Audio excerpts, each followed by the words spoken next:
इति श्री अरुणाचलाष्टकम्। दर्शनादभ्रसदसि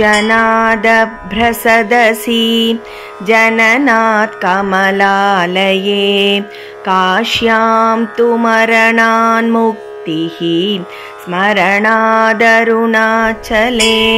करुणापूरितापाङ्गं शरणागतवत्सलं तरुणेन्दुजटामौलिं स्मरणादरुणाचलं समस्तजगदाधारं सच्चिदानन्दविग्रहं सहस्ररथसोपेतं स्मरणादरुणाचलं काञ्चनप्रतिमाभासं वाञ्छितार्थफलप्रदं मां च रक्षसुराध्यक्षं स्मरणादरुणाचलं बद्धचन्द्रजटाजूटम् अर्धनारीकलेपरं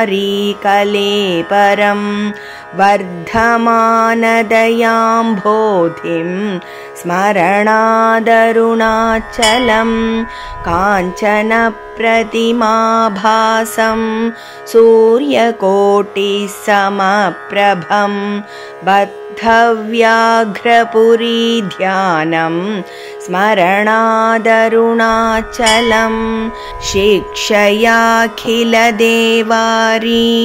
भक्षिदक्ष्वेलकन्धरं रक्षयाखिलभक्तानां स्मरणादरुणाचलम् अष्टभूतिसमायुक्तम् इष्टकामफलप्रदं शिष्टभक्तिसमायुक्तान् स्मरणादरुणाचलं विनायकसुराध्यक्षं विष्णुब्रह्मेन्द्रसेवितं विमलारुणपादाब्जं स्मरणादरुणाचलं मन्दारमल्लिकाजाति कुन्दचम्बकपङ्कजै इन्द्रादिपूजितां देवीं स्मरणादरुणाचलं